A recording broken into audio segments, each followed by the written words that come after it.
Well, today we're still cooking in the alphabet, but we're doing it Thanksgiving style. So I'm going to have 3 different recipes that are very easy to make, and I like to call it my practice Thanksgiving. So I like to practice some of the new things that I'm going to make just to make sure they taste okay. So even though it's a few days until Thanksgiving, I want to make sure it's fit for everybody to eat. Plus, I'm going to be traveling to my sister's, and I want to take some things that are easily packed up and easy to go.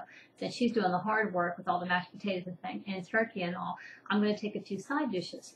So what I want to show you is just some simple to make salads and one little dessert that you might want to make and take that's Weight Watcher friendly, and it's also really good and easy to make too. So the first thing we're going to do is my favorite. Now, this is my mom's recipe, and it's her cranberry salad, and I make it every single Thanksgiving, and I just love the taste.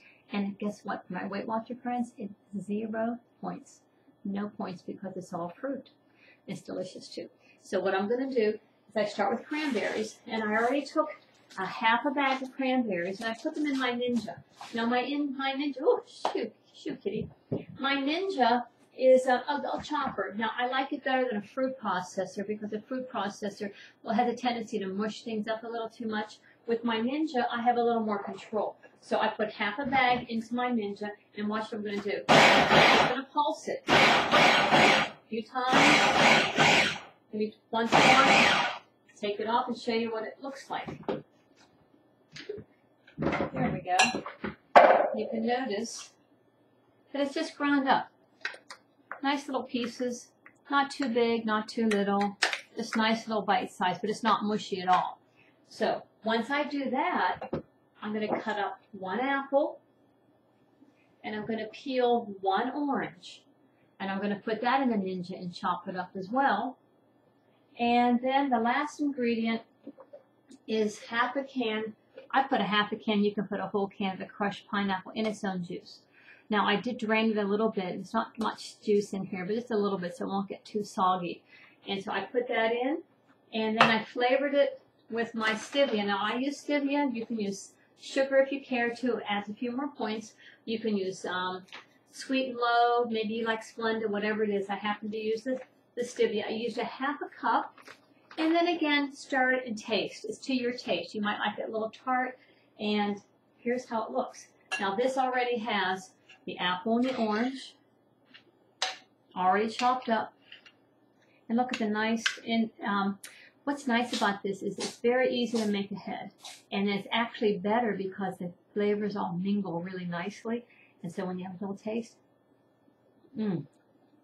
just delicious. It's a cold salad. Don't have to use any burners on the stove for it. It's delicious. Now, Mom used to put a few walnuts in it. You can do that too, if you choose to. But it's pineapple, 1 apple, 1 orange, and a half a bag of cranberries. Now, you can double it. You could use a whole bag. Maybe add 2 apples and an orange and a whole can of pineapple. Taste it. See how you like it. I think you'll love it. It's one of those that you can have around and just keep nibbling on it all day long. So that's for sure. That's going to be a keeper for sure. Now, the other recipe that I made is also, it's kind of like a salad, a Jell-O salad. What's Thanksgiving without a Jell-O salad, right? And all I used was cherry Jell-O. Now, it's the sugar-free, fat-free, so it's 0. Again, I used the other half of my can of pineapple. And I used half a can of light cherry pie filling. I took the Jell-O and I dissolved it in 1 cup of hot water. Stirred that around so it was all nice and dissolved. And then I added in the half a can of cherries, half a can of pineapple, stirred it around, put it in the fridge, and look, it's a delicious Jell-O salad. Look at that. And the whole thing, I think according to my calculations, is 3 or 4 points for the whole thing. Not bad. Again, low points, delicious, easy to make ahead.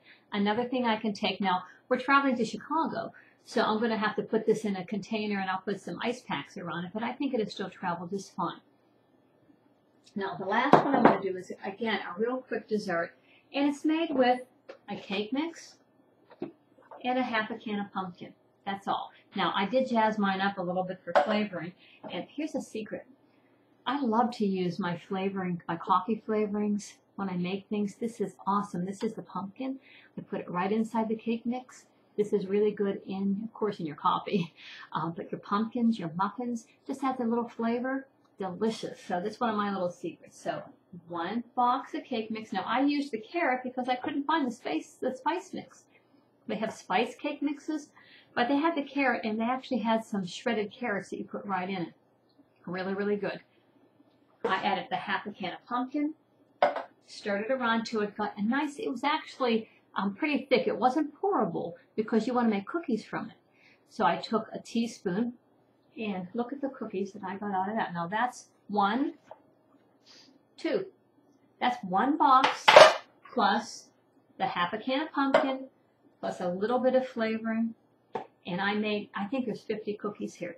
Each cookie, now the smaller ones are about 1.5 points, the bigger ones are 2 points.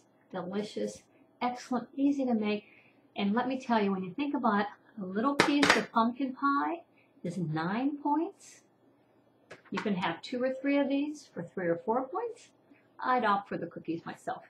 Besides, by the time you're finished with all the Thanksgiving turkey and the stuffing and the gravy, you don't have much room left anyway, right? So maybe a cookie is just what you need with a nice cup of tea or a little bit of coffee. So excellent. And again, all I did, in case you're wondering, I didn't follow the box directions. I have 1 box, half a can, a little bit of this for the flavoring, mixed it around, and I baked them at 350 degrees for about 25 minutes. And they came out nice, smell good, delicious. Now, again, spice cake is good to use. I just happened to find the carrot cake because I couldn't find the spice. So you have 3 delicious pre-made recipes that you can either take along or have during your holidays. So you have the cookies that are made with 3 ingredients. You have the Jell-O, again made with 3 ingredients. And you have the cranberries. And they're made with 4 ingredients. If you count the pineapple, the apple, the orange, and of course the cranberries, and a little bit of stevia. So right there, have it all ready to go. So I guess T is for Thanksgiving, E is for easy to make, and I hope you have a healthy, happy holiday, Thanksgiving, and a wonderful time with your families. And I'll see you again next time. And I think next time I'm going to be trying to do something with, hold on, I just bought this. Pomegranate. I just love to peel and eat these too, so I might be making something with the pomegranate, so stay tuned.